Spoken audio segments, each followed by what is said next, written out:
everyone, this is Sean, and welcome back to The Messenger. Today's message is for the ones who have loved someone who could never truly love them back. The ones who have been gaslit, manipulated, and broken down by someone they kept trying to understand, fix, or save. I know that I definitely fall into this category. This is for the sensitive souls, the empaths, and the healers who found themselves in the storms of a narcissist's love.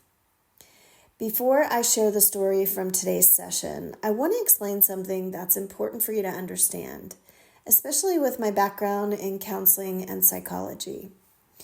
The word narcissist gets thrown around a lot these days, but beneath that label is something really sad. A fragile, wounded ego that never learned how to feel safe without control. Narcissism isn't confidence, it's a defense. It's the mask someone builds to protect themselves from the unbearable shame of feeling unworthy or unseen. Now, on the surface, they look powerful, but underneath, they're terrified of rejection. So they build this false self. They manipulate, charm, dominate, and criticize, all to keep others orbiting around their emptiness. But what makes this so devastating is what it does to the people who love them. Because narcissists don't choose weak people. They actually target really strong ones. They target empaths, people who feel deeply and want to help. They target codependent hearts, people who will sacrifice themselves for love. And they have a pattern. At first, they love bomb you, showering you with attention, affection, promises, and praise. It really feels like destiny at first, but it's not. You finally feel seen, valued, and chosen, yes, but once they know you're attached, the mask begins to slip. They start the devaluation, the subtle criticisms, silent treatments, gaslighting, and confusion. They'll hoover you back in with apologies and charm whenever you pull away, only to repeat the cycle again. And when they've drained all they can from you, emotionally, financially, energetically, they discard you as if you never even existed. Then they recruit their flying monkeys. These are friends, family, co-workers, to side with them, to spin the story, to make you question your own sanity. There are many forms of narcissism. The overt narcissist is loud, obvious, and thrives on attention. The covert narcissist plays the victim, manipulates through guilt, and hides behind a facade of sensitivity. Malignant narcissist crosses into cruelty. These are the scary ones, using fear and domination to control. And there's also the communal narcissist, the one who appears generous and helpful in public, but manipulative behind closed doors. So if you've ever loved one of these personalities, you know the kind of confusion it creates. It's not pretty, and it hurts. You question your worth, your memory, and even your sanity. You begin to believe that you're the problem. And the most painful part, you start to lose sight of who you are. But sometimes, Spirit has a way of giving us closure we never got in life. Now, not long ago, I had a client come in hoping to connect with her grandmother. She loved her grandmother deeply. She was the one safe person in a family full of chaos. But when I opened the connection, it wasn't her grandmother who came through. It was her mother. My client froze. Her mother had been a narcissist, emotionally abusive, controlling, and cold. She and her sisters used to even call her mommy dearest behind her back because of how cruel and unpredictable she could be. So when I told her her mother's spirit was here, She said softly, "I don't want to talk to her." And I said, "That's okay, but let's just listen, see what she has to say." Her mother's energy came through differently than I had ever felt from her kind before. And trust me, I've done a lot of readings, I've met a lot of narcissists, and you can tell who they are and what they're here for. But hers was different, not grandiose, not defensive, but humble. She said, "I'm sorry, I didn't know how to love them. I was angry at myself, not them." And then she showed me her childhood, how she was never nurtured, how she was humiliated when she showed emotion, how she learned that power was the only way to feel safe.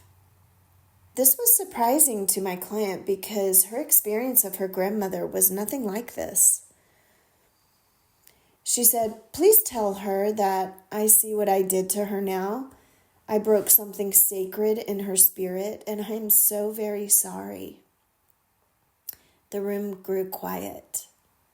My client began to tremble, and she said, "She's never said that to me, not in life, not once." Her mother continued, "I couldn't handle her light. She loved too deeply, and I punished her for it. But I see now that she was my teacher. They all were my teachers." She paused and then said one last thing. "Tell her I love her.